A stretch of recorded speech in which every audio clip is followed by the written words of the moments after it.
Ladies and gents, boys and girls, welcome in Monday, February the 16th, 2026. I'm Chris Phillips. He's Cole Thompson. This is Chewing Clock, SEC Unfiltered's SEC football show, and we have got a ton to discuss here on this Monday. We're talking top 5 games that are going to define the 2026 SEC football season. There's a number of great selections to choose from. Cole and I will both give our list. Also, the State of the Program series continues today, guys. We are talking the Texas A&M Aggies and the Missouri Tigers. Always, of course, we're taking your questions, your comments, as we always do. Sit back, relax, enjoy, folks. We got a jam-packed show here on Chewing Clock, and once again, we appreciate you all being part of it. As always, hit that like and subscribe button on YouTube. Check us out wherever you get your podcasts, all across your favorite social media platforms, as well as our website, secunfiltered.com. And as always, we are presented to you by our friends over at UNDERDOG. Download the UNDERDOG app today. Use promo code SECU to score $75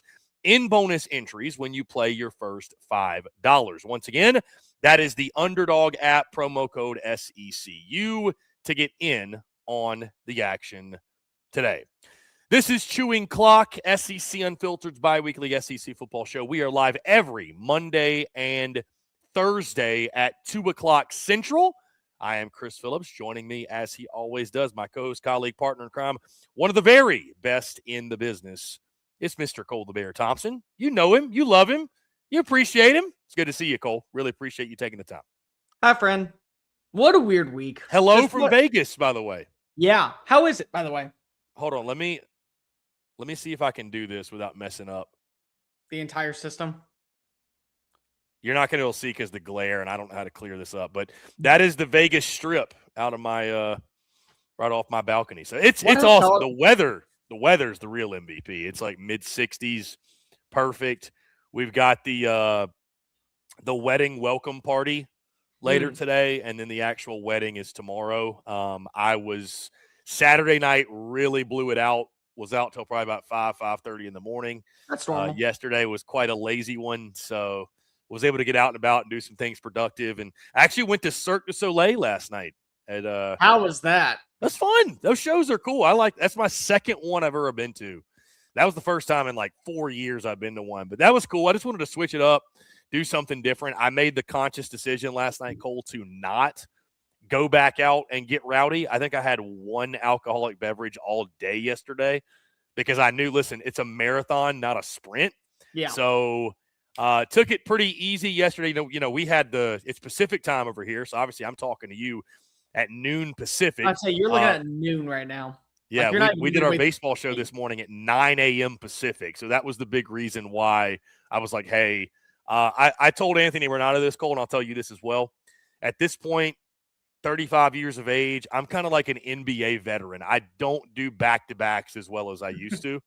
So, you know, I need a day off. I very much struggle with back-to-backs. So I'm see what you're doing is you're playing a minutes game of like 8. Like you're coming off the bench and you're just go ahead and hit a couple threes and then call it a day. It's load management. Like it is truly load management at its finest. So again, we took it easy last night. It's going to be a really fun next 2 nights here, but yeah, it's good to come to you live from Vegas, man. I'm still alive and in one piece. So, what hotel are you at? I am at Palms Place, essentially the Palms. So you're the Palms. Really cool spot too. The casino is really dope. They've got some good food options, and it's like I'm not on the Strip, so I'm kind of off it to where I'm not in the midst of the chaos, but I'm close enough, obviously, where I'm like less than a mile away. I mean, I literally am looking out at it. So, yeah, it's fantastic. It's fun. It's fun though. It's not the D. It's not. Sorry, that's our hotel that we always stay at when we go up there. Oh, is that the one? Yeah, it's Texas Circa. So I think the plan is to go to Fremont today or tomorrow to get the OG Vegas. It's fun. I think OG Fremont is a lot more fun than New Strip, personally. Really? I personally think that way. I don't know. Maybe it's because I haven't spent enough time on New Strip. But I've done Vegas 4 times. Yeah, 4 times. Twice we did just basically Fremont nonstop. The 3rd time we went to more New Strip and we went to Fontainebleau, which was really, really, really interesting because it was the brand new hotel. But it didn't feel like it was brand new. and then we did Caesars. So it's like that was like when we were on the other side. Yeah, I definitely want to come. It's kind of interesting doing Vegas like solo. That's essentially the first 2 days I've been doing it solo.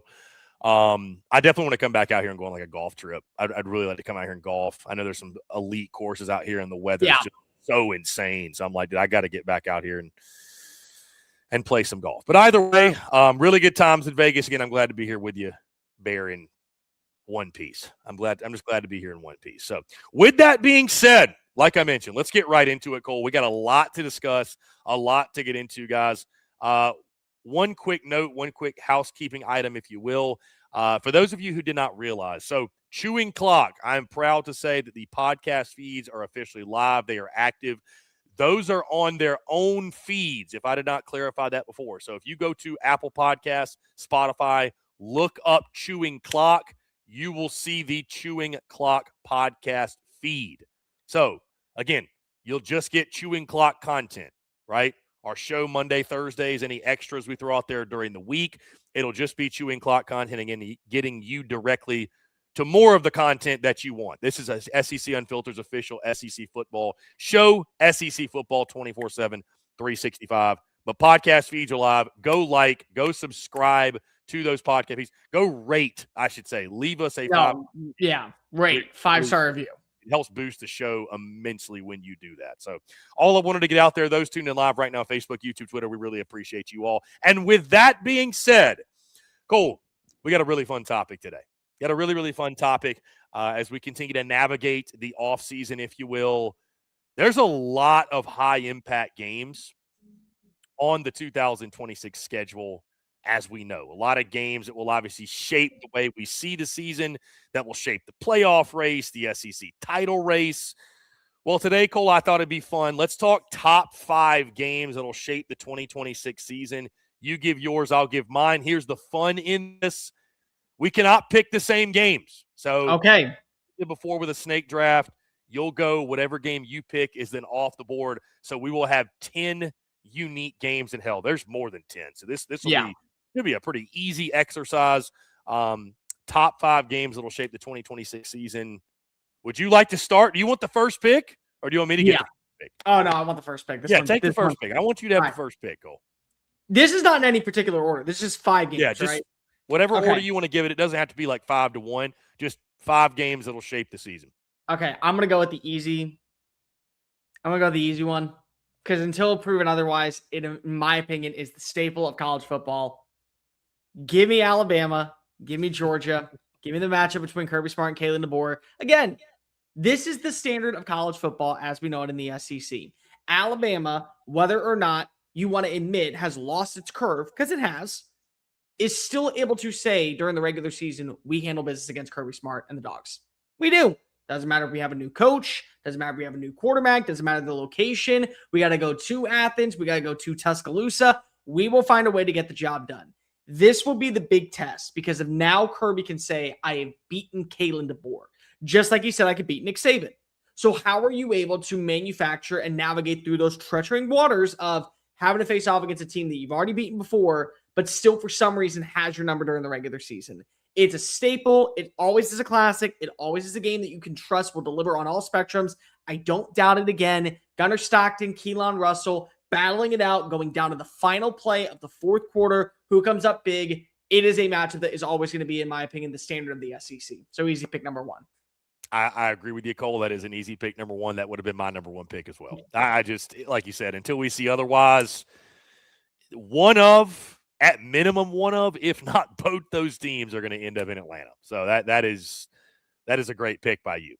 My first pick, I will go with give me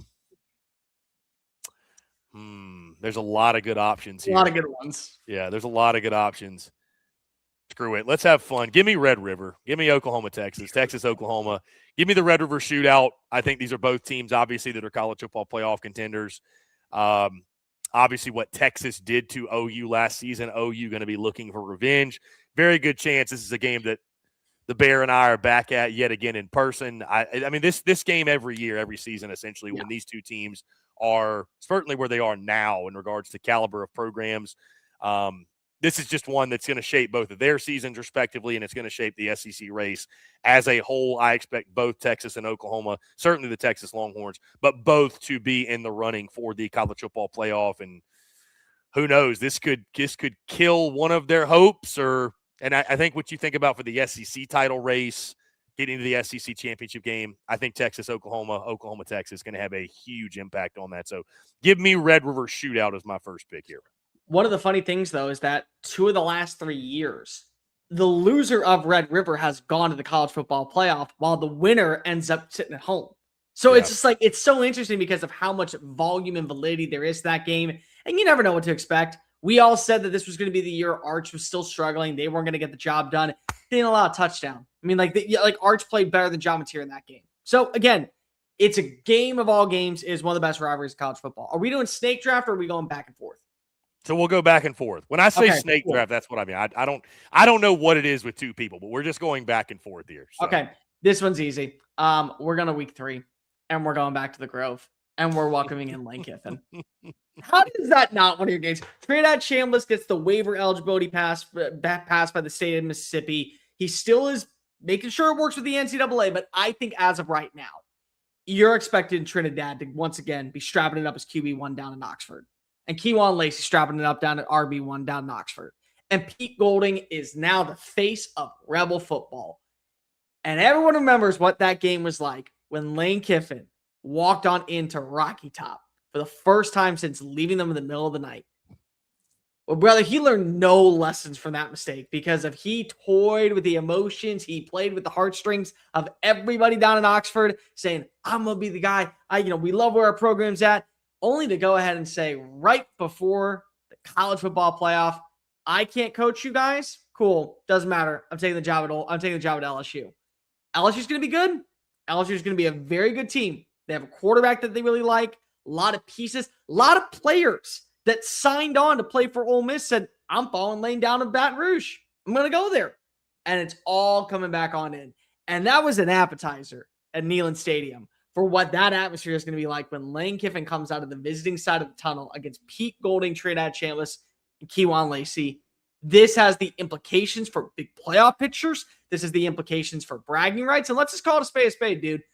We're talking about Pete Golding in year 1 as a coach, having to say in a 12-month period, I've beaten Kirby Smart and Lane Kiffin. I've done that. That's what I've been able to accomplish. If you do that, build him the damn statue. Because it's clear as day that he is meant to be in Oxford. He's meant to be the long-term guy running the show. And it's hard to say that there is not going to be so much animosity and hostility leading up to the game. Like, to get a ticket right now, we're talking about like $3,000 for Oxford. Hotels are sold out.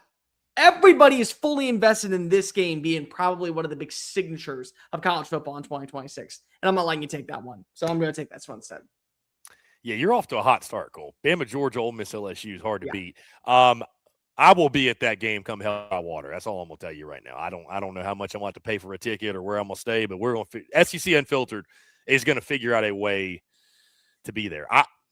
Cole, I'm sticking with the horns yet again. I am. Give me Texas, Ohio State. Okay. This is one of the big non-conference games involving an SEC team. But I mean, listen, think about what it meant for last year. Texas loses to Ohio State out the gate. They're a game away from being in the playoff. People saying, oh, why are we playing them? I loved what Chris Del Conte's stance was that, hey, we're going to play these games. We don't give a darn.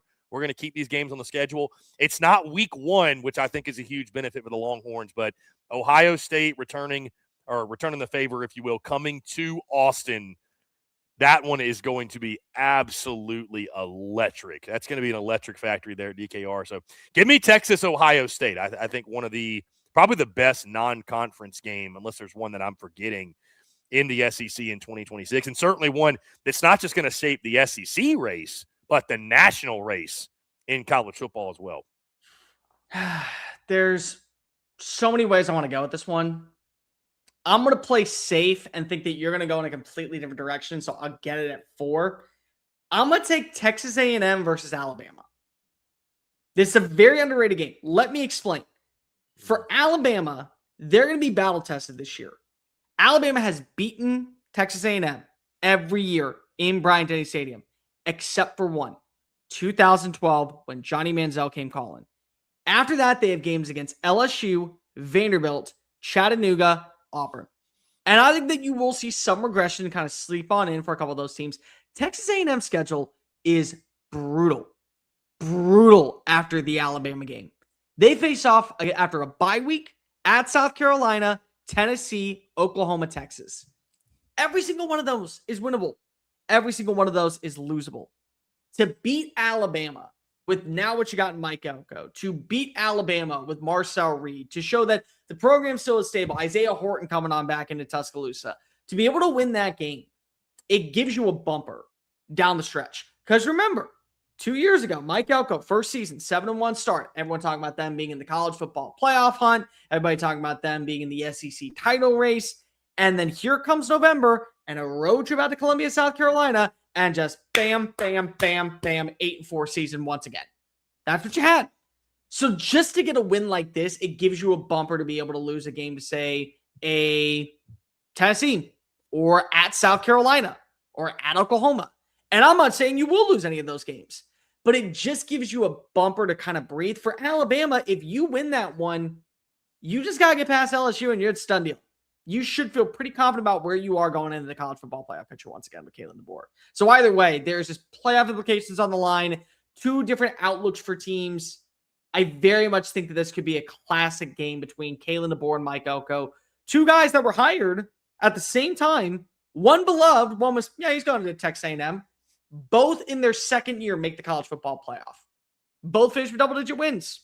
A lot of things that can go separate them in the pecking order of where they rank among SEC coaches too. Cole, I have a weird feeling that the game I'm about to mention next is probably where you were going fourth. Let's see. But I am, and again, my third straight pick with the Texas Longhorns. People are going to start calling me like a Texas homer or whatever, but this game has to be mentioned. It's the Lone Star Showdown. I'm going Texas A&M, Texas to end the season. I mean, listen, this is a game that literally kept Texas A&M out of Atlanta, was the one blemish on their season. It was a game that Texas winning and pulling the upset in Austin was made their case, I suppose, for why they should have been in the college football playoff. Obviously, it didn't happen, but I think what this game means for the SEC championship race, for the college football playoff, what this game means for the Texas A&M program specifically. It's a big game for Texas, don't get me wrong, but Texas is now looking for their third straight win since they started playing each other again, and now you go back to College Station, year 3 of Mike Elko. You don't want to fall to 0-3 against the Horns, bro. You really don't. You really don't. So this game's going to be huge. I mean, this game, there could be nothing on the line, and obviously the Lone Star Showdown is one of the biggest games of the season just because of the rivalry and just because of the hatred between the two schools. But you add on what it could potentially mean for Atlanta. You add on what it certainly is going to mean for the college football playoff race. Like I said, it was this game alone that kept Texas A&M from going to their first SEC championship in school history. So you didn't lose many games, Cole, in 2025, but this one was certainly a black eye on your season. A&M looking for revenge, Texas looking to keep it rolling. Seeding for the playoff. This game will be important for that just because of where it falls in the calendar. So give me the Lone Star Showdown. You did not go where I wanted you to go. So hell yeah, my pick is still alive. You've only taken one team, one game that I actually had in my top 5 because I thought we were just doing random 5. So I'm still good. I'm just going to take this one now. I got LSU in Texas. So I'm going to take Texas in this one. It's in Baton Rouge. Think about this for a second. What if LSU is riding high at this point? They're able to beat Alabama. They're able to handle business against Texas A&M. They're doing the job against Ole Miss. They close out the year with Texas, Tennessee, and Arkansas. They win one game, rather pencil them in as a playoff team. Year 1, Lane Kiffin comes on in, sets a standard, changes the entire identity, does what Brian Kelly couldn't, and gets you over the hump. Now you're in the playoff conversation. Like he promised. Like everyone thought when you signed on Lane Kiffin. For Texas, you close out the season with Arkansas and Texas A&M. Those are your last 2 games. You've also already up to this point played Ohio State, Tennessee in Neyland, Oklahoma in Red River, Ole Miss, and had to make back-to-back road trips against also going to Missouri. What if you have 2 losses at this point? Ohio State and maybe Red River, or Ohio State and Ole Miss. You cannot afford to lose this game. It's winner take all from here on out. And you're going to go into Death Valley where the sun sets in the western sky and dreams come to die. Good luck. I mean, you are a talented roster. I have no doubt about that Texas is going to once again be one of the most competitive teams in the SEC. But you're telling me, back against the wall, maybe for both teams, this could be a playoff elimination game? Playing your best, Lane Kiffin, wanting year one to set the tone? You don't need to paint a better storyline than that. It's Steve Sarkisian. It's Lane Kiffin. It's 2 of the other Saban disciples going toe-to-toe with each other, trying to prove who is better than who. It's a big game, and it's one that will, I think, absolutely determine a factor of which team is going to the playoff and which one's probably sitting at home. I'm going back and forth on 2 games right here, so I'm going to go for the more – I don't want you to take this one. Sticking with the team that you were just discussing, and I can't believe I haven't included them on this list yet. Give me LSU hosting Alabama. Yeah. That's always one on the schedule. Obviously, you can circle it. There's going to be high implications on it. Obviously, I think last year was sort of an outlier because of Brian Kelly and him not being, obviously they were trying to win that game with the interim head coach. But I think what's on the line for both sides, Cole, and the way it shapes not just the 2026 season, but the future of the SEC. Because I think for Alabama, Cole, that could be a game where, dare I say, Kalen DeBoer is sort of fighting for his life a little bit, or at least is starting to feel a little uncomfortable because you've got Georgia at Bryant-Denny. Like, you're 3 games before – actually, let's just go – you're, 5 games before this. The bit of the gauntlet you run through, South Carolina at home, at Mississippi State, then these next 3, Georgia, at Tennessee, A&M. Like, that's a hell of a 3-game stretch. Then you've got the bye, and then you go to LSU if you're Kalen DeBoer. So, what if you have 2 losses at that point? And I don't think that's totally out of the realm of possibility. No, not even a little bit. Right? I don't think that's out of the realm of possibility at all. So, and you and I'm we've talked about it before, whether you agree or disagree or whatever, the pressure is going to be on Kalen DeBoer. If they don't make the playoff, this season is a complete failure, and there are talks about his job security in Tuscaloosa, realistically. Again, what it means for LSU, obviously, hosting Alabama, Lane Kiffin's first time squaring off against the Crimson Tide as the head coach of the LSU Tigers. What this game for me could mean for both sides when it comes to not just the SEC title race, but the college football playoff race as a whole. And again, what it could mean for the future of Alabama football specifically. So it's a big one. I don't think I have to explain to people how big this game is anytime LSU and Bama play each other, especially too with this game being in Baton Rouge, but it's a place where Alabama has fared so well. So does that trend, Cole, does it continue with Lane Kiffin as the head man at LSU? A lot of fun storylines, and certainly this will be at a point in the season, Cole. We're talking about the first game of the month of November for these 2 sides. We're going to know who these teams are, and what I'd imagine they're going to be is 2 teams that are fighting for their college football playoff lives at this point in the season. Yeah, and then here comes number 5, and there's so many good games to pick from. There are so many games I'm going to look back and go, we could have done 10. Honestly, we could have, and it would have worked out fine. We both would have had it. I'm going to go with the sneaky pick here, and I want you guys to stay with me because I think that this could be a crossroad game for 2 programs looking to set a standard in year 1. I'm going to go to the Plains of Auburn in week 3, and I'm going to take Auburn, Florida. I really think that that's a game that where you sleep on it and a little bit more you look into it. Imagine if Auburn wins that game. Byron Brown, Alex Golish, they set the standard. They beat John Summerall. They beat a Florida team that has one of the best running backs in college football in Jaden Baugh, 3 exceptional wide receivers. And basically, now this is the momentum that you need to be able to say, we're not there entirely, but damn it, we can hold our own against anybody. Vanderbilt, at Tennessee, at Georgia, LSU, at Ole Miss, next 5 games. You at least got to feel confident that you're going to win 60% of those games. Maybe not the Auburn game. I mean, the Georgia game. You got to feel confident about the rest of them. Florida, you get Jaden Baugh, Aaron Philo, Tramel Jones, maybe a quarterback. Everyone's just saying that this team is built different. But this team is a little bit different. Now you win this game on the road in Jordan-Hare, which is probably going to be a night game too. So add even more of the intensity environment out there. You get to welcome in Ole Miss. That's going to be fresh off of playing Lane Kiffin at Missouri, South Carolina, at Texas, Georgia, the world's largest outdoor cocktail party. You got to feel confident at this point. Well, we can handle against any of these teams. We can easily do that. So I look right now and I say, on paper, it's probably a boring game. It probably just is we'll sleep on it. Watch this be the game where we're going into the last week of the season, the Iron Bowl, Florida State versus Florida. And one of these teams has an opportunity to at least get to 9 wins. And maybe even a 10th win and be that sleeper in the college football playoff. You never know. You truly never know. I just like how both of these rosters are starting to get constructed. Both these teams have the confidence that they can win. Confidence carries you such a long way down the stretch, especially early on in the year if you figure out a lot of things. Cole, you actually stole that one from me. That's where I was going to go. I knew it too. Pick. I knew it too. I saw it in your eye. I love that pick because I think that very well could be the game that whoever wins that one is kind of like that surprise middle of the pack team that wins 8 or 9 or maybe even pushes for the playoff, like that first year head coach that pops. Like that's one, for example, I think if Florida's going to do what you think they're going to do, you probably need to win that game, right? You need to go out and take care of business against an Auburn team. Again, both of these will be looking to achieve and have big seasons the year. I love that pick from you.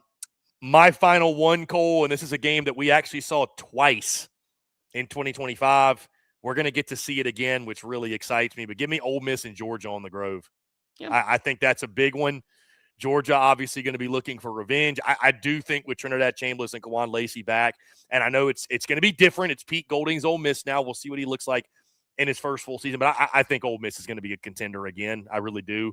I think they're going to be knocking on the door of the college football playoff. Even if they don't make it, Cole, I don't think there's going to be some drastic fall off when you have your quarterback and your star running back that are both coming back. I think they're going to be competitive yet again. I think they're going to be a contender in the SEC again. And then, of course, Georgia is Georgia. So that's going to be a really fun game. Again, Georgia's going to come in looking for revenge. It's going to be another opportunity for the Grove and for the Vaught to be rocking and rolling. And when it comes to an SEC title race, college football playoff, like I mentioned before, I think certainly that is one that you look at as a game that's going to shape what this 2026 season looks like for the SEC. Again, whether it be SEC championship, it be college football playoff, national title race, even that's a game that's going to shape the league. So those are our 5. Cole, I want to ask you this before we move off of this. This was a really fun exercise. It makes you realize how many huge games there are. Right. What was a game you wish you could have had that, like, what was their game that you didn't get to that you would have liked to have thrown in there? Between that and the Auburn one, it was the UT Bowl. Yeah. It was Texas versus Tennessee. Yeah. That's it. Listen, guys, you know where I come from. You know where my background is. This is not ill will toward anyone from Knoxville. I love my Tennessee faithful. But y'all volunteer to give up the name UT when you volunteer to come on down to Texas and help the Texans fight against the Mexican Army in 1836. So you're going to volunteer changing your name to the University of Tennessee at Knoxville then whenever Texas plays against you. Or Texas is going to have to go by something else because they've earned the right for UT. So it's just a petty game of just Texas versus Tennessee, UT going up against each other. What shade of orange is a better color? What overall atmosphere is a better overall feel? Who looks better in their design of burnt orange versus that pumpkin orange? It's just a UT versus UT battle for me. It's pettiness. That's all it was. I like that one a lot. I mean, I think you could have thrown Tennessee LSU in there as well. That's another one in Knoxville. It's going to be crazy. I've got one for you that I wanted to throw in, but I was like, I can't do it. Yeah. But I think it's going to be fun. Tennessee at South Carolina. That was one of my October 24th. Because of what I think it means for both of those programs. Like, I'll be honest with you, Cole.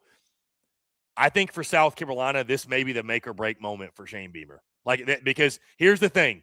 Shane Beamer set the expectations for 2026 at college football playoff. When he said, we're going to be sitting here this time next year celebrating going to the playoff. Whether you accept it or not, you have set the bar at that mark, right? South Carolina very well could come in this game with 2 losses. Yep. They got at Bama before this, at Florida, Mississippi State, and Kentucky. They could certainly come in with 2 losses already.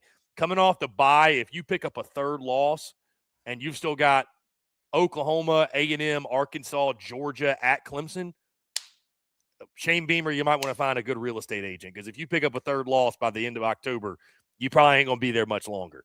As far as Tennessee, you think about, Cole, the last time these two teams played in Columbia was the Spencer Rattler, Xavier Legette blowout victory in favor of the Gamecocks. Hendon Hooker went down. Really a game that spoiled Tennessee's 2022 season. So that'll certainly be on the map. And these games are always crazy, too. So I think just for the future of the South Carolina program specifically, it's a big game. And then I think for Tennessee, a team that's going to be one of those, it's like they may not be a college football playoff favorite, but – and this is a big game for Josh Heupel, too. Like, it's a huge game for them. And if they're going to make a run to being a 10-win team and getting in the playoff, or even a 9-win team, right, this South Carolina game's one you just have to win. So that's like a sneaky – under the radar. It's not a top 5 in my opinion, but it's a very fun, like, next 5. You know what I mean? Or the 5 honorable mentions. It's part of the honorable mentions group for sure. Yeah, it could be a fun one. I think that's going to be a really fun game. It's sneaky, and I'm okay with that. Yeah, I like it. I like it a lot. So again, those are our 5. Again, Cole's 5: Bama, Georgia, Ole Miss, LSU, A&M, Bama, LSU, Texas, Auburn, Florida. My 5: Texas, Ohio State, Ole Miss, Georgia, A&M, Texas, LSU, Bama, and Oklahoma, Texas. A lot of Texas love from yours truly. Let's get into a couple questions and comments, Cole. We've got our guy Blake Ruffino up here. I see him in the chat. I want to address something. I need to see. Yeah, let's see. I'm going to run through these really quickly. What's up, Blake? He says, hot take, Bama isn't a top 7 SEC team next year. Like, come on. Hot take, LSU is the new Bama. Of course. Hot take, Auburn runs Alabama now. Hot take, Kalen DeBoer likes strawberry milk. Now you push your limits, bud. Now you push your limits. Yeah. Strawberry milk. Finally, hot take, Florida has the sneakiest wide receiver in the country. This is the one I want to strawberry milk. There's a lot of things wrong with strawberry milk. There's a lot. I haven't had it in a long time, but the last time I had it, I thought it was pretty good.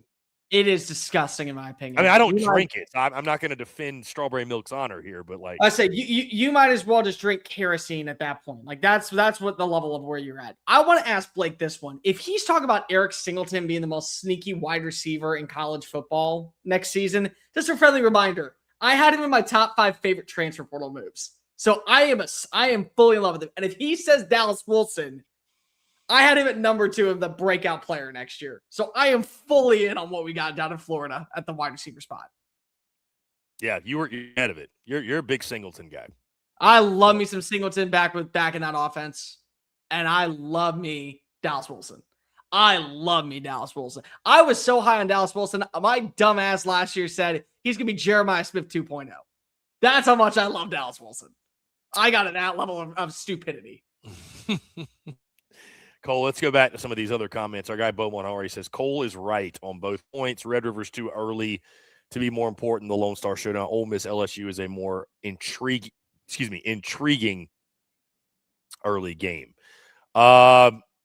It's your boy says Oklahoma is going to be top of the SEC. It's your boy from Twitter. They'll be a team in the SEC for sure. Yeah, big year. It's another big year for Brent Venables. Bo says, is it worse to get LSU early or late? What's LSU at the time? That's the question. Well, I mean, I think that's what he's asking is, do we think they're going to be better early or better? I'd have to imagine better late, right? The pieces will come together and start to mesh and gel. You would think they're going to be playing their best football towards the end. Yeah, but the thing is that you kind of have 2 separate seasons in 1 year for LSU. Because look at LSU's schedule. They play a really daunting game, a couple games to begin the year, which really could set the tone for Lane. And they got a matchup on the road at Ole Miss, then Texas A&M, and you also have the Clemson game, all within the first 4 weeks. And then you get a little bit of a breather, and then the Auburn game is going to be really interesting. And then you close out the year with Alabama, Texas, and at Tennessee. So it's like there's not really like a breaking point. It's more so if you get LSU early, you get them fully healthy, and you get them at a point of where they're still putting together the pieces, but if they click immediately, they may look like a juggernaut. If you get them late, you could be dealing with a few injuries here and there. But at the same time, some of the younger players or some of the guys that you thought maybe weren't going to be fixtures, like Trinidad Chambliss last season, they're rolling at the right time. So you're in a weird spot because it's really a 6-game season. It's 6 games divided by a 3-game stretch period is the way I would view it. Fair enough. That makes sense to me. Fair enough. Bo makes a great point about that Auburn-Florida game, and I agree with you. And this is something that makes these games like these really fun is because both fan bases think they should win that game. Both Auburn and Florida think they're going to win it, says Bo. You're not wrong. I think that's going to make for a really, really fun ball game where it's like no matter what happens, a fan base is going to freak out if they lose that game. So, yes, Blake says, Dallas Wilson and Brown. Insane. Yeah, Vernell Brown's a fun player. Vernell Brown, yeah. Bo, by the way, chimes in. Clearly, Tennessee has the better orange and claim to UT. You shut your mouth. How dare you? They voluntarily gave up the volunteer state of calling themselves UT when they came on down to San Antonio. Be surprised the Aggie has that to say. All right, speaking of the Aggies, by the way, Cole, we're going to continue the show. The State of the Program series continues as it actually winds down. We've only got 4 teams left in this. We are going to discuss the state of the program when it comes to the Texas A&M Aggies and the Missouri Tigers. Before we get there, though, guys, I want to tell you about our friends over at Underdog because, as always, we are brought to you by our friends at Underdog. Fast breaks, buzzer beaters, and block parties are back, and Underdog is the best place to get on all of the action. Playing on Underdog is super easy. Just pick whether your favorite players are going to go higher or lower on stats like points, rebounds, steals, and more. If you get your picks right, you can win up to 5,000 times your cash. Guys, download the app today. Use promo code SECU to score $75 in bonus entries when you play your first $5. That's promo code SECU. Underdog, make picks, win money. Must be 18 and up, 19 up in Alabama, Nebraska, 19 up in Colorado for some games, 21 and up in Arizona, Massachusetts, and Virginia, and present in the state where Underdog Fantasy operates. Terms apply. Concerned with your play, call 1-800-MY-RESET or visit ncpgambling.org. In Arizona, call 1-800-NEXT-STEP or text NEXT STEP to 53342. And in New York, call the 24/7 Hope line at 1-877-8-HOPE-NY or text HOPE-NY. Cole, let's keep it moving. The State of the Program series continues today. We are talking the Texas A&M Aggies, a team that in 2025 went 11-2, 7-1 in SEC play. However, Texas A&M fell short of making its first ever SEC championship game appearance due to another loss to their hated rival in the Lone Star Showdown, that being, of course, the Texas Longhorns. They then hosted Miami in the first round of the college football playoff and could not hit pay dirt, losing that football game to the Hurricanes. Of course, as we all know, Miami went on to go to the national championship game, losing to Indiana. But, Cole, the 2025 season was really interesting because it was a breakthrough campaign. It's a campaign that should be celebrated. Obviously, Mike Elko, just in his second season, gets Texas A&M to the college football playoff, gets them to 11 wins. But when you lose your last 2 games in a row and you look as poor as they did offensively, especially going back to Marcel Reed, and especially, Cole, when one of those losses is to your hated rival who you were a favorite against, safe to say there's a bitter taste in the mouth of the Aggies. But in your mind, Cole, when you look at 2025, what stands out to you more? The breakthrough that was winning double-digit games to get into the playoff, or the way it ended abruptly? Internally, because I've been around the program forever, I would say the way it ended. It looked very, very, very similar to how every other season has gone in terms of Texas A&M. But externally, I think it answered a lot of questions about what you had when it came to the status of this new era of Aggie football. You hired the right guy in Mike Elko. Mike Elko comes on in, and it takes him 2 years to get to double-digit wins. They haven't had a double-digit win season in the SEC since 2012. You have exceptional defensive play, and once again, you kill it in the transfer portal. You know what type of talent you're looking for. You're not afraid to put your money where your mouth is, and all the players seem to hit. So you're thriving in that area. you constantly are still able to bring in solid recruits and build a good foundation. And you are able to go to the college football playoff in your second season when I think a lot of people just would have been content going 9-3 with the schedule that you were promised. Now, here's where the other shoe has to drop back to the other side. You thought that Florida was going to be really good. You thought that South Carolina was going to be one of those teams that continues to build off of its success from the year before.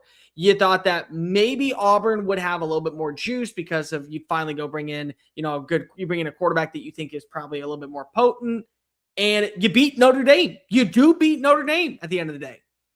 But then you look at the way the schedule went, you go 7-1 in conference play, and you beat one team that's ranked, and every of those other 7 wins are against the bottom half of teams in the SEC. So it's hard because of, you got to 11-1 in the regular season. Yeah, you got to the college football playoff.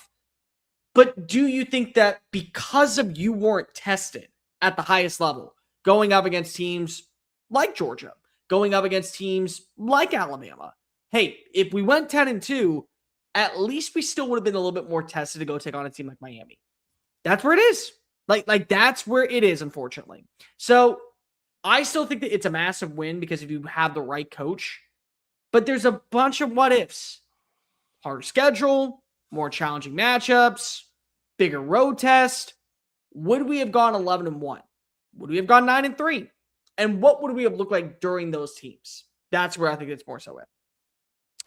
Cole, I do want to highlight, by the way, somebody in the comments just pointed out, I was incorrect. Texas actually was favored in that game in the Lone Star Showdown. Yeah. It still felt like an upset to me. I guess maybe it shouldn't be looked that way, but it did feel like an upset. So I apologize. Texas was the slight home favorite. That being said, I will say, Cole, because I was very, very harsh on A&M at the end of the season.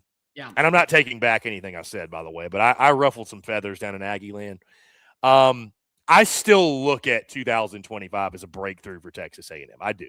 Year 2 of your coach, you win 11 games. I get the way that it ended, but you made the playoff. Like, you accomplished the ultimate goal, if you will. I know you didn't get to Atlanta, which it's weird because that end of the season, it almost feels like if you're Texas A&M, you're coming back into 2026 feeling like you have to reprove yourself. Because like you said, so many wrote off 2025 as well. Look at the schedule. The schedule was no good. It was soft. And I mean, I'll give credit to teams for beating who's on their schedule. Like, you can only play who's on the schedule. And A&M beat them. And Right. A&M beat a lot of people.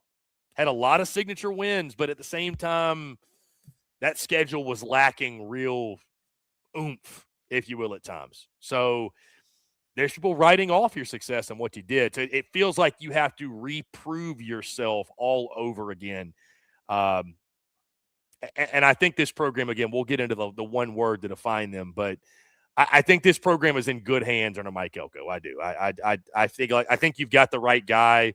Some things still, obviously, it's a work in progress. You've got the right guy, I think, in Mike Elko. Now, Cole, when it comes to the bigger picture here, we typically do 3-year snapshot, and we will. Obviously, one of those years, Mike Elko was not the head football coach at Texas A&M. But, I mean, over the last 3 years, Cole, you've gone 26-13, 16-8 in conference play. And in the 2 years under Mike Elko, obviously, you have an 11-win season. And in 2024, his first season, you go 8-5, 5-3 in conference play. So, I mean, all in all, you're averaging just under 10 wins per season with Mike Elko. Granted, again, one of those comes, again, you win 11 games in a regular season, but you're averaging almost, 10 wins. You're above that Texas 8-4 mantra. Right. It does feel like the trajectory of Texas A&M football. This is the point I was making with this. It does feel like we are on a positive trajectory when it comes to the Aggies. No, far and away. And let's just start here. You nailed the coach. That's been a problem that you have had for years. You went big with Jimbo Fisher. You gave him a plaque that said National Champions 2000 insert years here. You had a big parade. You made it such a big deal out of it. And he never got you over the hump outside of one really, really, really good 7 overtime game. That was it. When Mike Elko was hired, they went to a tarmac at like 2 a.m. No big parade, no big song and dance. Just smart move, getting the guy, meat and potatoes type of culture, get back to our laurels of what we're supposed to be. And they've played that way underneath him. So now you got the guy. He's locked up on a brand new deal because he was going to be offered the Penn State job. He's not going anywhere. He constantly continues to win when it comes to the portal. He's done an exceptional job of being able to bring in personnel members when you lose staff members to other schools. He's done a good job of understanding where the team is defensively and making it his bread and butter to only improve off of that. And he's rewarded people for staying inside of the building for years. I think that when you have that type of culture, you could sense a change of direction. I was texting with a buddy of mine that is still on the beat, and I asked him, what was the biggest thing that you noticed in year 2 underneath Mike Elko? And it was everyone kind of knew what to expect, and the attitude was automatically, we're here to win football games. Where underneath Jimbo, it was a lot of, yeah, if we win, we win, but, we really just want to beat the big teams. Like, we want to show one up against Alabama. And then it was like a lackadaisical practice whenever you had to take on Mississippi State. And that was a thing that I think really kind of altered the way that A&M went about its business. And that's why I think that you can believe in them now, is because of who they have at the helm. And they also return a lot of talented defensive players. They have top 5 returning they have a top 5 returning production in terms of defense next year. They went out and they made sure they bolstered up the offensive line. They added in another wide receiver to replace Casey Concepcion. They still have Mario Craver on the roster. They still have 2 really good running backs. It's another year of Marcel Reed at quarterback. A lot of continuity back next season. And when you get continuity, once again, life becomes a little bit easier for you to kind of prepare for anything that goes your way. On that note, Cole, we're going to talk about Mike Elko, 3rd season upcoming. I don't know that there's really a whole lot to add to what we've already said, but I agree with you. I mean, he's the guy. I think he's changed, not necessarily overnight, but it's been a very, very quick turnaround. We got a comment actually from DWBTTS. Said Elko had 13 guys invited to the combine year 2 and may have double-digit guys drafted. That's insane turnaround from where it was. Yeah, he's done a great job of developing guys, but also bringing in tons of talent into College Station. I mean, again, Cole, I don't know what else we can really add here, but I just think he has put his stamp on it early. There's a level of no nonsense, a level of discipline, a level of toughness that he's brought as well. And I think that has shined through 2 years. And I feel extremely confident that Mike Elko is probably going to be in College Station as long as he wants to be. I mean, he's a winner. He's won everywhere he's been. Obviously, we know very well what he did at Duke, and there's nothing that we've seen early on that indicates that they're going to do anything but continue to win at a pretty high level. So, I mean, they continue to stack talent. Not to say they're going to win 10 plus or 11 games every single year, but Texas A&M football is on really solid ground right now under Mike Elko. He is building that foundation. You could argue has built the foundation of that program in his image. And it's a night and day difference from what the Jimbo Fisher era was down there. No, case in point. And Bo has brought it up before, and I'll continue to bring it on up. Tommy Moffitt was the hire of all hires made by Texas A&M. And as long as you have a guy that's been a part of national championship culture, a part of, I know what it takes to win in the trenches, because that was something that I always remember watching Texas A&M for years. They were bullied. They were just bullied and beaten down, and they were blown off the line of scrimmage. And that starts with your strength and conditioning coach. And that starts with the people that you spend your entire offseason working with, getting you on a diet regimen, all the things that you're looking for. And that's not Texas A&M anymore. If Texas A&M is losing football games, it's because of costly moments that lead to scoring drives for other teams. In years past, they were losing because they were outworked, out-physicaled, out-dominated. They showed up and went through the motions, and Tommy Moffitt doesn't let that happen. So they're in a very good spot. Their schedule is not going to do them any favors going into next season, and the expectation is now we've gotten to 11-plus wins. We should be considered as one of the premier teams in the SEC, and they can. Because they have all the ducks lined up from NIL to strength and conditioning staff, continuity with the roster, continuity with the coaching staff, good overall recruiting baseline. They should be viewed as one of those teams that constantly is finding itself inside the top 15 and competing for a college football playoff spot year in and year out. They should. The big question is, what do we get in year 3 now that people know A&M can actually accomplish these goals? Yeah, year 3, fairly or unfairly, is always defined as a really, really big year for a head coach, his staff, and, again, the state of the program, which is why we're having this conversation. Cole, on that note, let's talk the 2026 roster outlook. You're getting your quarterback back in Marcel Reed. He's going to be someone that we spend the next, 6.5 months talking about, dissecting, talking about his game, and because I think a lot of the way he performs is going to define what Texas A&M is in the 2026 season. But it was another successful offseason when it comes to stacking talent for the Aggies. Cole, they finished 4th nationally in the transfer portal rankings, 18 players in, 14 players out. Most notably, when you look at their portal haul, you pick up an Isaiah Horton from Alabama, which was massive to replace with some of the production that's departed on the outside, what they did for you. Wilkin Formby came over from Alabama as well. Ricky Gibson from Tennessee. Some other big time players as well that you added. Again, 4th nationally in those portal rankings, 7th in recruiting rankings. So I'll ask you, Cole, when you look at this Texas A&M roster, do we feel like they address their needs from a roster standpoint going into 2026? For the most part, I mean, what they were replacing defensively, they felt really good about their depth going into next season. But again, Mike Elko and a defensive player that he finds in the transfer portal, no reason to doubt him anymore. I'm going to tell you a name that everybody needs to remember, because this time next season, we're going to be talking about him like a first-round pick. It's Northwestern defensive end Anto Saka. Nobody knows who this guy is. Nobody's seen his tape. Nobody has ever heard of him down at College Station. They will know who he is by the time that you get to week 3. They will know exactly what his role is, how big of an impact he can be coming off of the edge, what his overall physical traits are, and he is going to be refined the way Cassius Howell was refined, and the way that Nick Scorton was refined, and the way that constantly you see all of the names that always come into College Station underneath a guy like Mike Elko and are better suited for the NFL because of it. Ricky Gibson, really solid defensive back that's going to add tremendous value playing in the nickel. They have some very good guys also returning, with which guy with Des Ricks coming back for another year. And then offensively, you're bringing in a bunch of offensive linemen that did not work out at their last school. I'm cautiously optimistic because they played in the SEC. Wilkin Formby is not like this dude that randomly just showed on up from Wichita State. No, he played at Alabama. Tyree Adams from LSU. He started for the Tigers. He brought in another guy from LSU on the offensive line. He was a former starter. So you have guys with experience that probably just need proper coaching. And one of the more solid hires that was made underneath Mike Elko was bringing on over Adam Cushing, the offensive line coach from Duke. Because of a Duke, they turned Graham Barton into a first-round pick. And now you're talking about what Chase Basantis has become, and what Trey Zune has become, and what Demetrius Crownover has become. So they have a good ideal of what they want in terms of playmakers. And you bring in Isaiah Horton. And what does Isaiah Horton do? He is the perfect complementary piece to any wide receiver number 1. Guess who was the perfect complementary piece to the wide receiver 1 last year down at Kyle Field?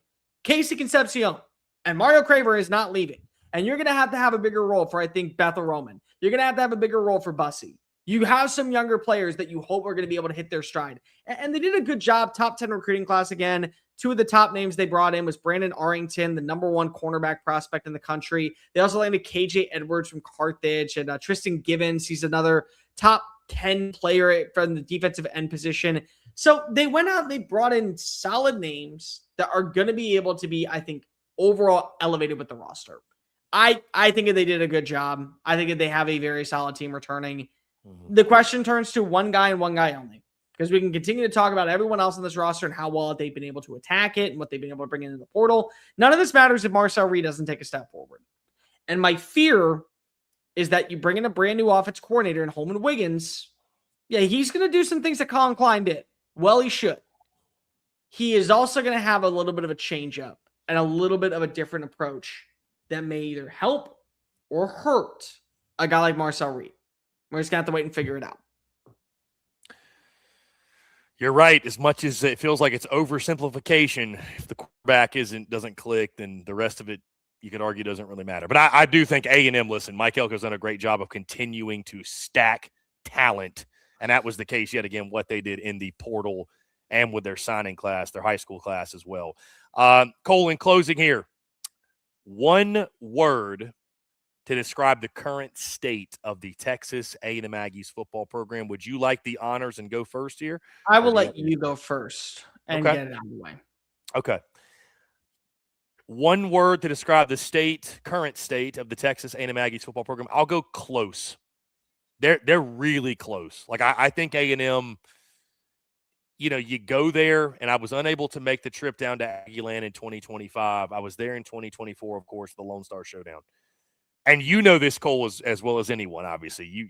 You've been as close to that program as anybody, but that was my first experience. And so I got a firsthand look at the simple fact that Texas A&M has it all.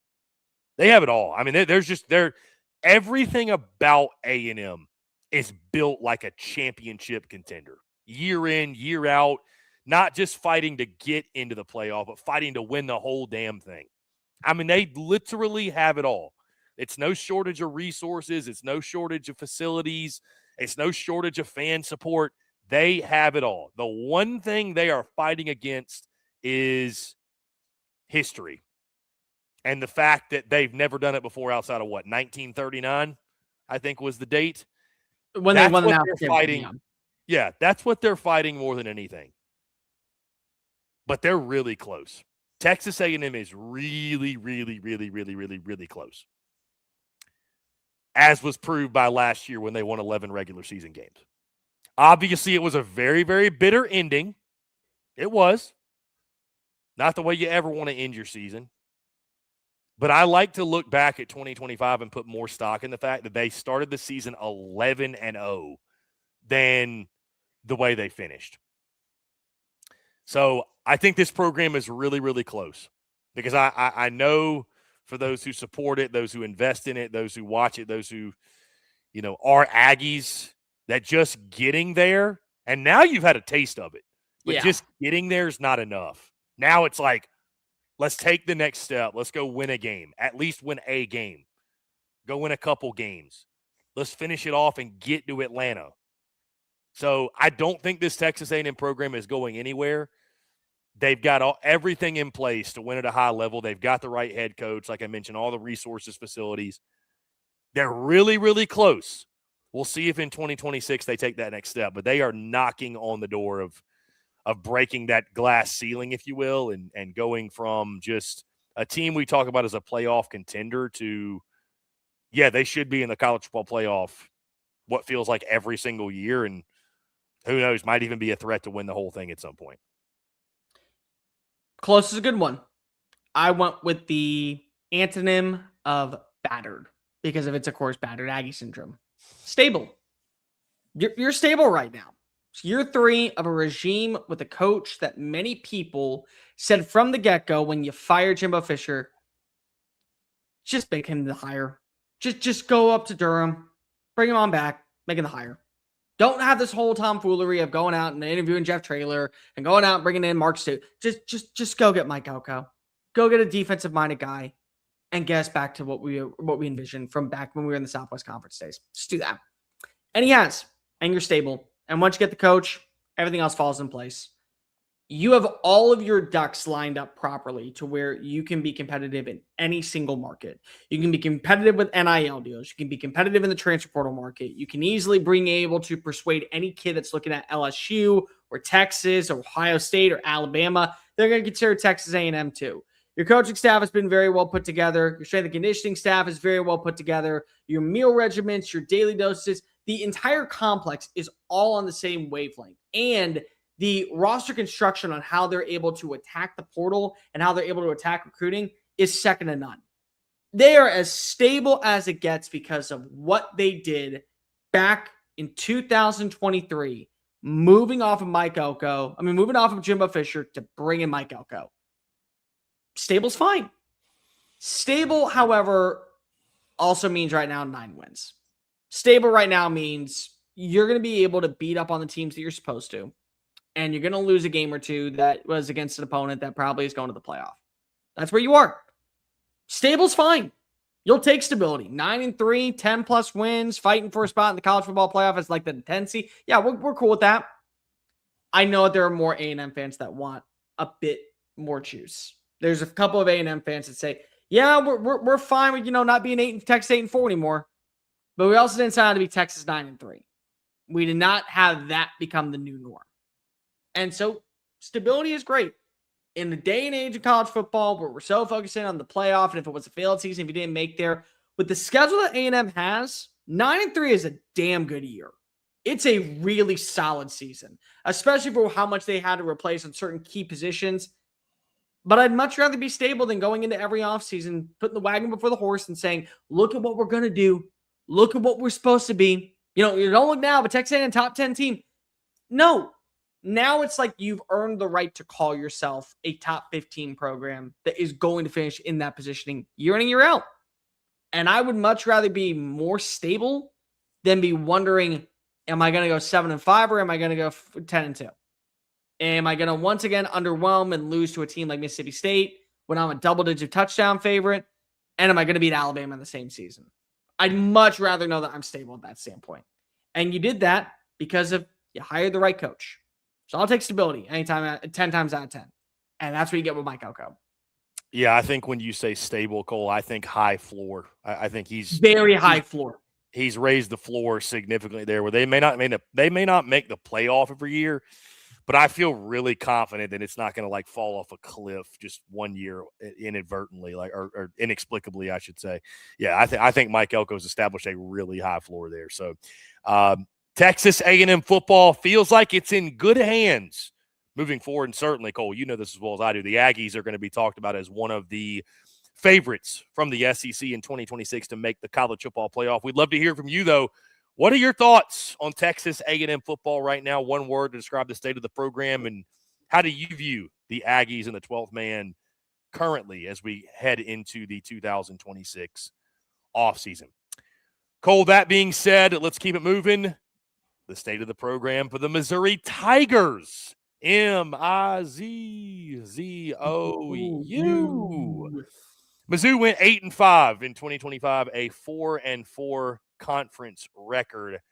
Cole, speaking of underwhelming, this Missouri season, it felt underwhelming. No, obviously you were breaking a new quarterback in Bo Prabula. When it comes to signature wins, you didn't really have one. You had a chance against Alabama at home. You lost to them 27-24. You lost to Vanderbilt 17-10 in Nashville. You lost to Texas A&M. You lost to Oklahoma. You didn't beat anybody that essentially was ranked, unless I'm forgetting one, maybe South Carolina, who in one poll was number 24 when you did play them. But Cole, to be fair, they did win the border war. So suck it, Kansas. They did win the border war, to be fair. But, it was a season, Cole, in which I feel like, and what was one of the narratives, by the way, going in the 2025 season? How manageable the schedule was. Yeah. And so I think when you couple to not make the playoff with that schedule, and I think we're at a point to where Eli Drinkwitz has, give him credit, risen the expectations there, that I don't know that having an 8-win season. By the way, you lost to Virginia in the Gator Bowl, which I know bowl games aren't the end-all, be-all, but you looked really bad in that game too. Zollers, which I think maybe was a big part of the reason they went out in the portal and got a quarterback. More on that in just a moment. But again, an 8-5 season, 4-4 in SEC play, Cole. It was just just an okay season, I feel like, in Como this year. You were there until you weren't. I think that was kind of the part that you really felt disheartened in. In a lot of games, for like 3.5 quarters, you were there, and then you just weren't. And I should have mentioned, by the way, Cole, I one of the stories the 2025 season, Ahmad Hardy was incredible. Yeah, I will say that was a huge bright spot for this best running back in college football last season, far and away, in my opinion. Definitely, I know where I stand on Ahmad Hardy. I think Mizzou fans are still pissed at me for what I said about it. I'm not saying from a production standpoint he's not number one. I'm saying from a talent standpoint. Regardless, Ahmad Hardy showed you that I can make the jump on up from Louisiana Monroe and not miss a beat. And he did. And it's why he had over 1,600 rushing yards and 16 touchdowns. I give a lot of credit. A guy like Kevin Coleman coming on in from Mississippi State kind of like flew under the radar, killed it as a wide receiver 1. You had some younger players step on up. And lo and behold, again, Corey Batoon's defense So many people were wondering, Blake Baker's gone. Are we going to lose our on that side of the ball? No, you somewhat upgraded in a little bit of a way with Corey Batum. And this is a guy that, remember, guys, he was the defensive coordinator for South Alabama, but he wasn't calling plays. That was where Kane Wallach was still calling plays. So you saw growth in that standpoint, and you were in most games, and then you looked the part, and you looked like you were a top 15 team, and Bo Pabula looks really good. And then came the Alabama game, and you were up in the game, and then you let them back in, and then you had that big interception to close things on out. Okay, well, that led to a problem. And then the Vanderbilt game, you were in, Bo Pabula gets hurt, he misses the end of he misses the end of that game. You nearly get into the end zone on a Hail Mary attempt that just comes up short, but you still lose that game. You're in it for 3.5 quarters against Texas A&M. The score indicates that you still had a shot. I didn't feel that way, but the score still indicated that you had a shot. And you somehow find a way to blow that one and let them kind of work their way on back in. The Auburn game, you had to go to overtime to play in that game and win that one. Auburn was not a good football program last year, so not a great look for you either. South Carolina game, you were in that one. And then you probably let them be a little bit too close for comfort. And then we talk about the Oklahoma game. The Oklahoma game, you can't get anything going offensively for either side. And that was kind of like the sign of, listen, you're basically a worse version of Oklahoma. Oklahoma did just enough to guarantee their spot in the college football playoff. You just could not beat a single winning team last year. And lo and behold, it kind of resulted in that. The thing about like Mizzou that I will say is that Eli Drinkwitz has massively raised the floor. Like how we talk about with Mike Elko. Mike Elko has now raised the floor to where you expect an 8-win season. I think the same thing could be said about Eli Drinkwitz. You expect an 8-win season. You're not expected to be a bottom feeder in the SEC anymore. The question that I have for Eli Drinkwitz is, can you win the big one? And that's where last season you saw, okay, once again, against top 10 team, no, we can't beat them. Oh, against top 15 team, no, we can't beat them. Against so-and-so, we can't beat them. And this is now your third year doing it. Because remember, you did beat Ohio State. Let's all remember, you beat Ohio State in the Cotton Bowl. But outside of that, is there really a ranked game that you've looked at and said, yep, this is where Mizzou has it? Not really. You almost had it against South Carolina, and then South Carolina found a way to come on back with a little shovel pass to Rocket Sanders, and he blasted off toward a 9-win campaign. Yeah, they're starting to earn the reputation, Cole, of average program with easy schedules. That's really the reputation that Missouri is starting to build. And I would say this: sometimes you're a 10-2 caliber team, but you have an 8-4 schedule, and sometimes you're a 6-6 caliber team, but you have an 8-4 schedule. It felt like more so they were probably closer to a 6-6 team last year, but they had an 8-4 schedule. They had a schedule that like it wasn't going to expose you if you weren't quite up to par or quite up to what you needed to be or what the expectations were, if you will. So I'm not trying to be that guy that totally discredits what Missouri did last year because of the schedule, but the schedule definitely helped, and that was something that we talked about going into the season last year. I mean, Cole, just a quick reminder for everyone, and you recall this going in, they didn't leave Columbia, Missouri until October the 18th. Right. Like, you know what I mean? Like they didn't leave Como till the middle of the season for a game. So just to give you some perspective, Cole, again, here's something that can't be denied. You're right. Missouri has really established themselves as a force in the SEC. And again, men lie, women lie. Do numbers lie here? Because over the last 3 years, as we look at our 3-year snapshot, Cole, Missouri's 29-10. 15-9 in the SEC. I don't have all the numbers pulled up in front of me, but there's very few teams in the SEC that have won more games than Missouri over the last 3 years. I think it's like Georgia, maybe Ole Miss is in there. Ole Miss is on that list. I think Alabama's right there. They may be ahead of them. It's a very short list. I'll just say that. But here's what I would argue, Cole. The trajectory of Missouri football is really interesting. And I guess the question I could ask you is this. Have they reached their ceiling? That's the question. Did they reach their ceiling in that 3-year stretch? Which I guess it's unfortunate because it's like they beat Ohio State in a New Year's Day game, but it wasn't for the playoff, right? Right. This was pre-12 team. So, you think back in who Ohio State played. Again, I'm not taking anything away from that game, but it was a unique circumstance. And then you had big playoff expectations last year, and you fell short. And then this year, it just felt like a really uninspiring 8-4 campaign in the regular season. So the trajectory, I don't think is as simple as, all right, you're averaging almost 10 wins per year over the last 3 years. Like, you're on this crazy upward path. Missouri's in a very interesting place right now as a program. Well, here's what I'll tell you about Mizzou that I'm very intrigued by.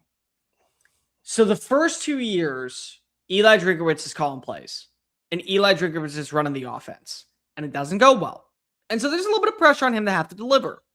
So he goes out to Fresno, and he hires a guy by the name of Kirby Moore to come on in and be the play caller and take on over the offense, and I'm going to be the head coach. And immediately, you get 10 wins, you get Cody Schrader, you win the Cotton Bowl. And then the next season, you get to 9+ wins.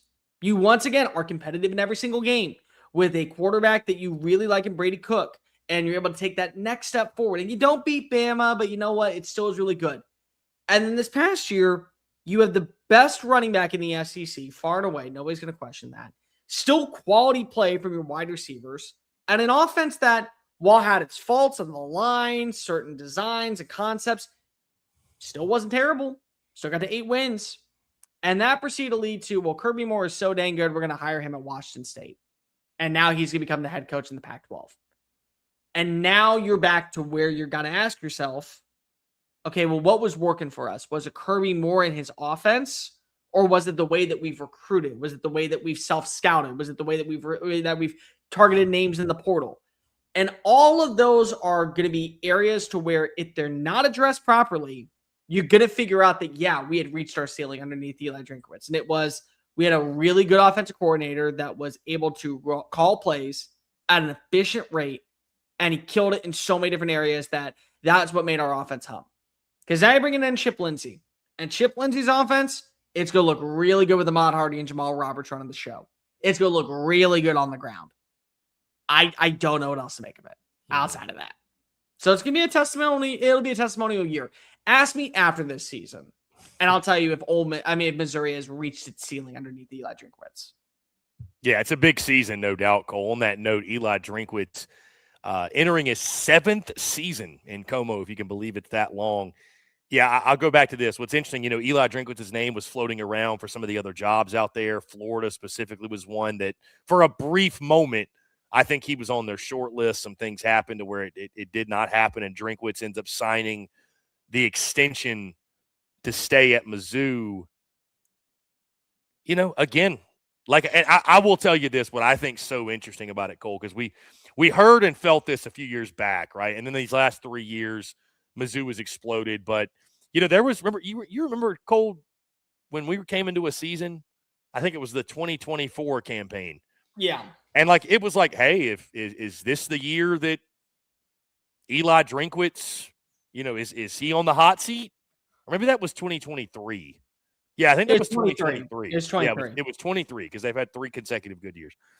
But that offseason, you recall, that summer of 2023, we're like, hey, maybe Eli Drinkwitz is the next one to go down, the next one on the chopping block. And sure enough, obviously, the rest is history. But I thought it was really interesting, Cole, and take it for what it's worth. I mean, it's not like a huge sample size, but I started to hear frustration around Drink again, where it's like, hey, we know what we got in Eli Drinkwitz. He's going to beat the teams he's supposed to, and he's going to lose to everybody who's worth a damn, and that's just kind of where we are.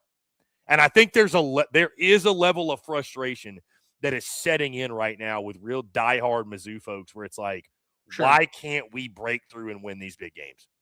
And I think for Eli Drinkwitz, he needs to win that big game this year. I just – at some point, people – dude, even as far as he's brought Mizzou going 8-4, Cole, going 8-4 don't carry the same weight that it used to. And, I mean, it's in this playoff or bust world, I mean, you look at their 2026 schedule, just looking ahead, his opportunities for big signature wins. October the 3rd, they'll get Florida at home. That's a huge game. Texas A&M the following week at home. That's a massive game.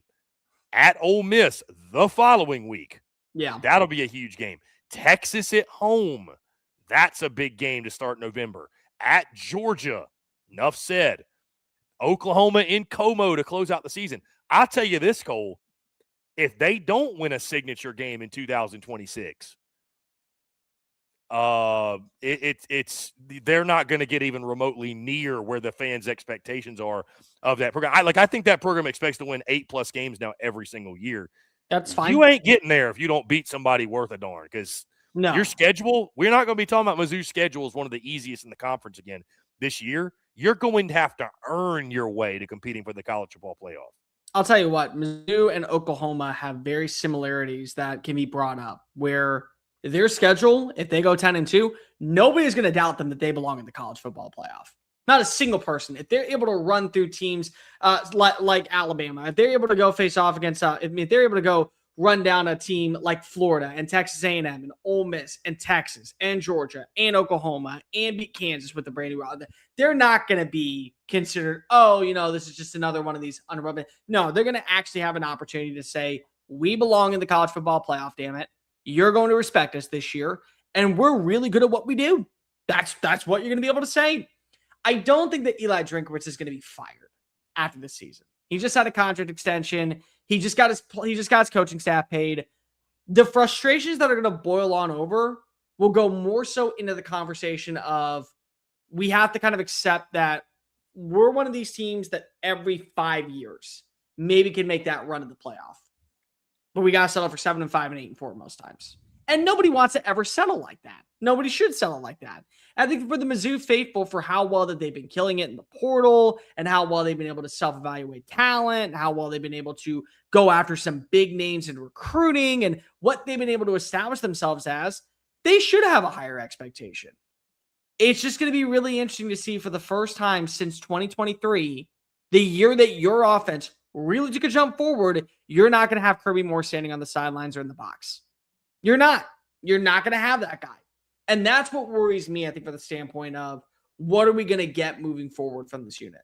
Because it could be really, really promising, or it could be really crappy really fast.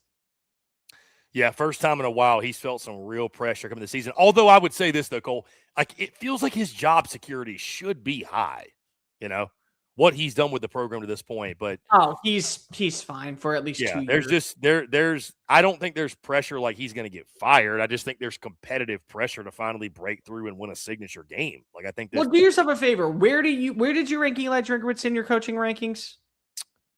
I'd have to look. It was certainly top half though. Give me a second, I'll tell you. You had Eli Drinkwitz at number 9. We both have him at number 9. That is right. Okay. Yep. So he's he's the border. And that it's so interesting because that's kind of how you feel about him right now. He's the border coach. He's either right on the edge of being a top half coach in the SEC. And if he wins one signature game, I think that he's earned that right with how much he's been able to win and change the culture and build a good understanding and a balance and raise the floor.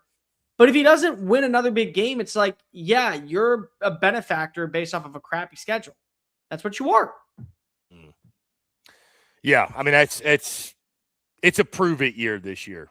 Who are you really for Eli Drinkwitz and company? So when you look at the roster, Cole, the 2026 roster outlook for the Missouri Tigers, Mizzou had success in the portal. They finished 46th nationally in portal rankings, but it was the big one at the quarterback position that was most notable. Austin Simmons comes in from Ole Miss to be the next signal caller for the Missouri Tigers. He also brought his friend Caden Lee with him from Oxford. So that's a pretty good duo right there to bring in to get things going for you with the new offensive coordinator, Chip Lindsey, get things going offensively. Again, they brought in 46 players, headlined by those two, 28 players in, 26 players out. 26th in overall recruiting rankings.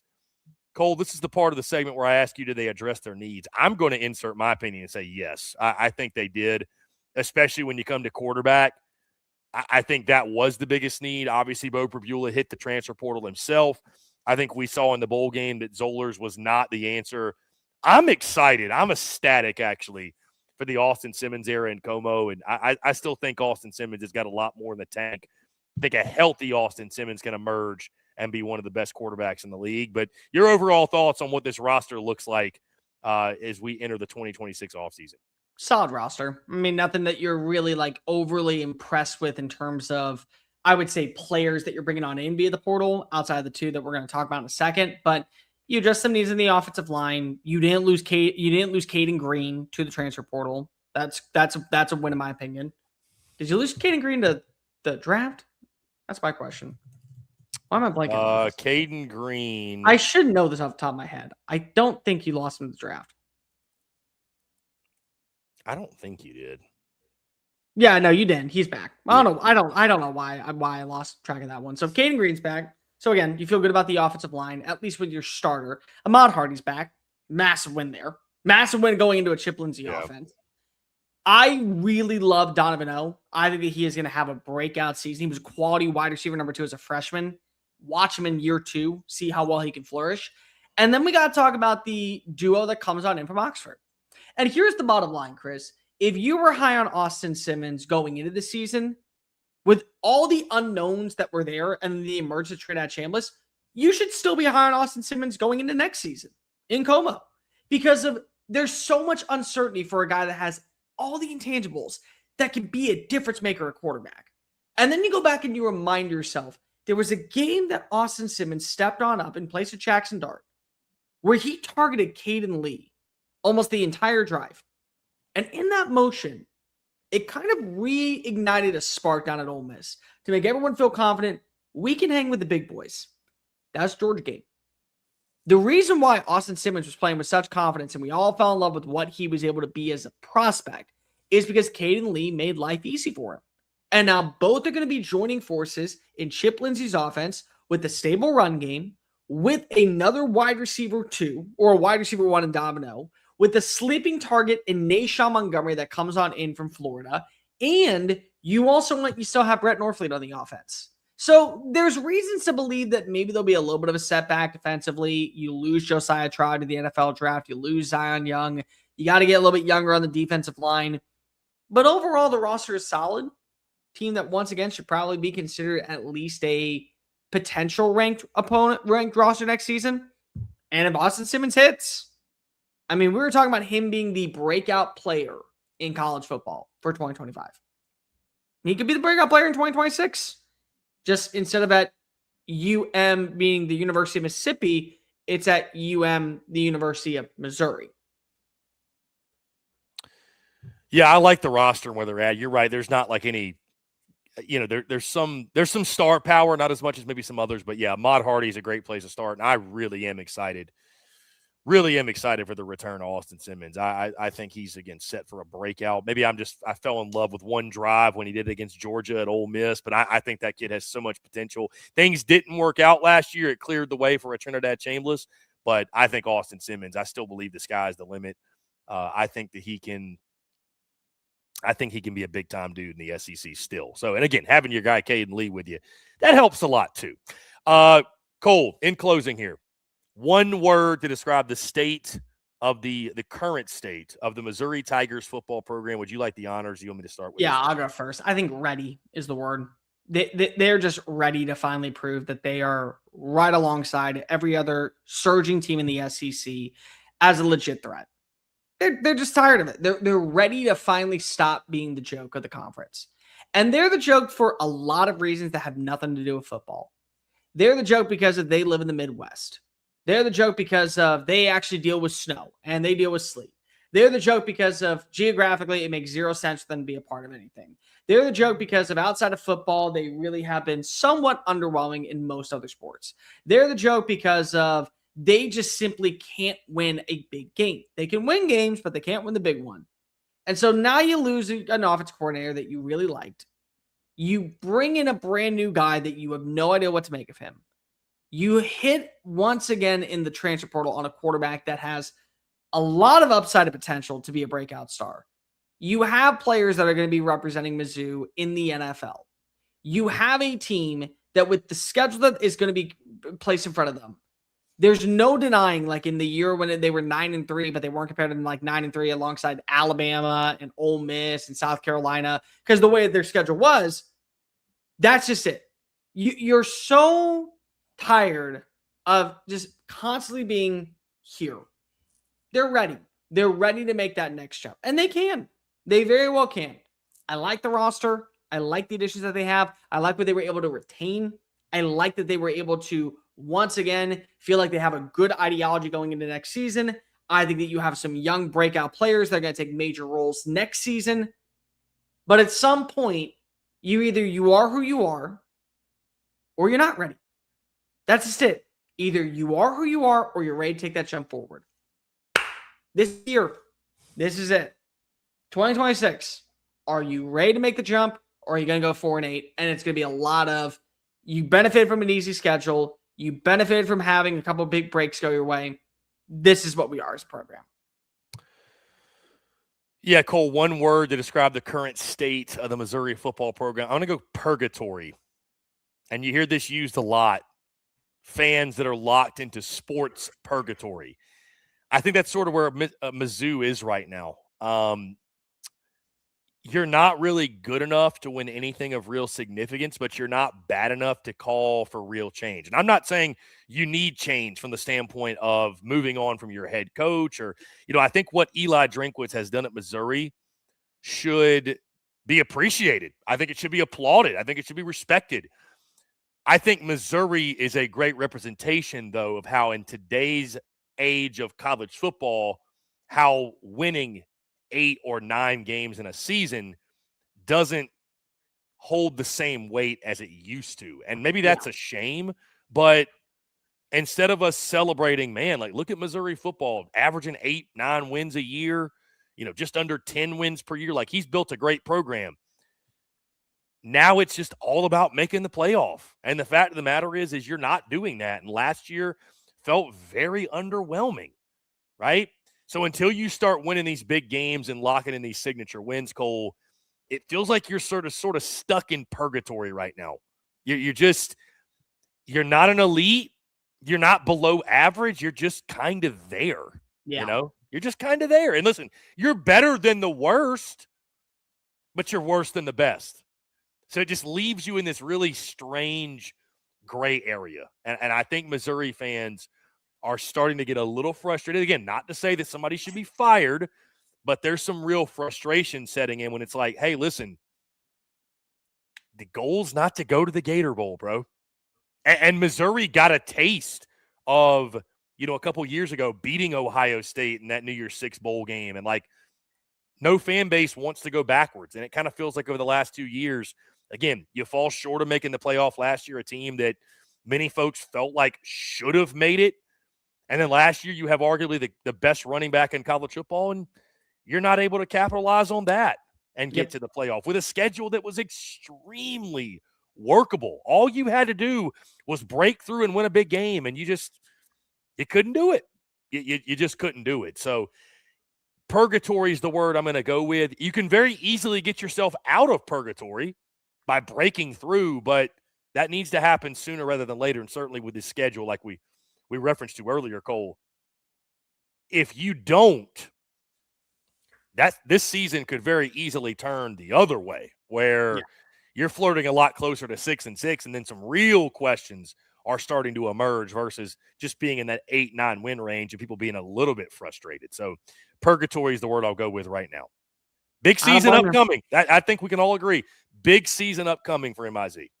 Really big season. Yeah. And honestly, it could go either way for all we know. It really could. Yeah, it really could go either way. It's going to be fascinating to see what happens. But, guys, we'd love to hear from you all. One word to describe the current state of the Missouri football program and just your overall thoughts on MIZ as we sit in the 2026 offseason. Cole, I see some of the comments. I hate to ask people what their thoughts on Missouri football because Sooner Cowboy says Mizzou. Yep. Sandman says misery should just stop. Bottom feeder. Relegate them back to the Big 12. Sandman says he's a dork in reference to Eli Drinkwitz. Well, they call him Dorkwitz for a Listen, reason. you're a Mizzou guy, dude. I know. How dare these people slander the good name? It's ridiculous. But at the same time, right now, I got to ask myself, what is this offense going to be? Like, I genuinely, so many people have DM'd me when we release our quarterback rankings. And they're like, so automatically, you don't have Eli in your top half. You said that Ahmad Hardy was not the best running back in college football. You picked us to go 7-5 next season. And Austin Simmons is number 9. It's like, do you really even love your MIZ faithful, or were you just clout chasing over these years? I'm like, guys, I love everything about Como. I love it so much that I still tell people all the time. I always am wondering what my life would have been like if I would have gone to Missouri school. I really do. I've always wondered that. But I also am sitting here wondering, is Chip Lindsey the right guy to lead your offense in a year where it is massive for you? I'm allowed to have those questions. I very much am allowed to have those questions. And that's the biggest one. I did not love the hire who you brought in as your offense coordinator. I didn't hate it. But I love it. I'm allowed to question it going into this year. See, Miss Terry's bathwater is trying to put words in your mouth. Says, damn, Cole, go off on how much of a joke Mizzou is. Bear would never. No. They are a team that I will say constantly has won me over. Even when somehow, some way I piss them off. If anybody's got Mizzou's back, it's the Bears. I do. I am so kind to the people of the MIZ faithful. Miss Terry's bathwaters is imagine how weird Cole would be if he went to Mizzou. I'm telling you, it's very interesting. I always ask myself that, because here's the thing: I've made friends with someone in the industry that went to Mizzou that would have been a little bit older than me, and some of them are really good people. Some of them are salt of the earth individuals. Some of them are straight up weirdos. Some of them are just straight up weirdos. So it's like, I do wonder that all the time. What would I have been like if not for that? In some parallel universe, there's a Cole Thompson that went to Missouri. Wonder where that guy is right now. Cole, in closing here, obviously this happened late last week, but we need to address it and talk about it. Trinidad Chambliss officially received news of the preliminary injunction, which essentially means he is eligible, Cole, for the 2026 season. Your immediate reaction, your thoughts. Obviously this went to court in the state of Mississippi. I don't know that we should really be surprised that he won this preliminary injunction. I believe the judge was a Ole Miss graduate. So, I mean, either way, I'm happy for him. Cole, I won't spend a ton of time on this because I already kind of made my point on social media a couple of days ago. But if I'm being totally transparent with you, like listen, as someone who does chewing clock with Cole Thompson, I am stoked we have Trinidad Chambliss to talk about. I'm stoked we get to watch him. He might be the best quarterback in the SEC. You ranked him 1 in your way too early quarterback rankings. Like, he may be the best quarterback in college football. This is an awesome player that we get to watch on a weekly basis, and it immediately, takes Ole Miss, I say back, but like without him, they're a much different team than they are with him, because with him, they are a contender for the college football playoff yet again. Maybe they should be considered a favorite. So I love it from that standpoint. I love the fact, like, the more the merrier when it comes to good football players. I just don't love where we are in college football right now, Cole, where it's like if you don't like something the NCAA does, just sue them until you get your way. We've got 7th-year seniors. We got 24-year-old guys playing college football. It just, I don't know. It's and I talked about this on my show on Friday. Like, if I could go back, I would change the Diego Pavia ruling, as crazy as that sounds, because we wouldn't have got what we got last year with Pavia. The toothpaste is out of the tube. Pandora's box has been opened. We don't even know what eligibility really is anymore. D2 and JUCO years are not counting, and guys are getting extra years for that. I just, I don't love where the sport is from that standpoint. But again, from the standpoint of, I like seeing Ole Miss be good. I like seeing them be a factor. and the more the merrier when it comes to really good football players. I'm happy from that standpoint. And again, let's make no mistake about what this means. Trinidad Chambliss is one of the best quarterbacks in the country, and Ole Miss getting him to return again, it puts them right there in the middle of that national spotlight, Cole, that Ole Miss is going to be a big-time factor in the SEC yet again. Look, I'm never going to be for just giving into waivers and having 6th, 7th, 8th years of eligibility when it's not warranted. But I will say, when you look at the Trinidad Chambliss case, there's a lot of merit and there was a lot of evidence provided on why he deserved to have one more year. And he wasn't asking for, all of these intangibles that go with it. He said, I think from the NCAA's perspective, the fact that I didn't play, the fact that I didn't dress, the fact that I was not out there for one game the entirety of the 2022 season, I just want my extra year of eligibility. And so from that standpoint, I'm behind it. I get it. You just want to have the chance for your 4th year. I completely stand behind it. So should have been handled a little bit differently when it comes to the court casing? Probably. Do you need to have an Ole Miss booster being the one completely on the court? Probably it's a bad look. I'm not going to sit here and say that we can not look into the intangibles, but when you look at the actual case, the evidence that was presented, and what the parameters are, Trinidad Chambliss deserved to have one more shot, one more year. It presented the opportunity, and he will. And here's the best part. Nobody's really hurting over this, except for the teams that now have to be shaking in their boots saying we got to be playing against the dude who is just the difference maker of all makers. We got to be playing against the guy that we know is going to change and alter games in a flick of a wrist. That's the only person who should be upset about it, but it's more good for college football of having a guy like Trinidad playing in the sport. It is. And I'm excited to go ahead and watch him play. And I'll tell you what else. It changes the way that you look at Ole Miss football. It drastically does. Ole Miss going into the season with Deuce Knight. Deuce Knight would have been a hell of a quarterback. I don't doubt that he wouldn't have fit into John David Baker's system like a glove, and it would have ended up prevailing with a very solid 8+ win campaign. I don't doubt that. But are you looking at this roster and saying Deuce Knight's going to lead you into the college football playoff? He's going to lead you to multiple playoff wins? Probably not. I'll tell you who you are saying that about, Trinidad Chambliss. Trinidad Chambliss changes the way that the offense looks, changes the way that we give the outlook toward the season. It gives Ole Miss advantages in almost every single game that you think that they are kind of the coin flip matchup. That's where we are. And so it's good for Ole Miss because I think Ole Miss is a team that right now is finally figuring out how to become one of the premier programs in college football, or a program that we have to pay attention to. And I think that Trinidad Chambliss elevates the status of where they are as an identity of a team. So from that standpoint, I'm excited to see it. It was a very, very, very interesting case. There was enough evidence, I think, to back up why you're playing him for one more year. I don't think that this is going to be it from here on out. And I will say, I think that the Diego Pavia did open up Pandora's box. I think the real big problem here was the COVID year eligibility waiver. When you gave an extra year for COVID and all that, that allowed other people to start looking into other parameters. I think that we are going to be coming to an end after this. Joey Aguilar, I think, will be the last case of where this becomes such a major fault.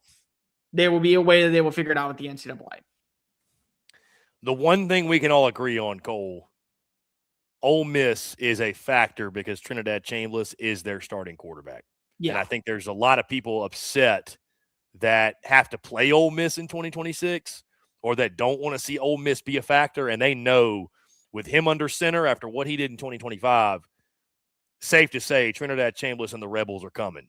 They're going to be a force to be reckoned with yet again with Chambliss and Kawan Lacey. Buckle up. It's going to be a really fun year at Oxford. I mean, you could argue he's the Heisman Trophy favorite.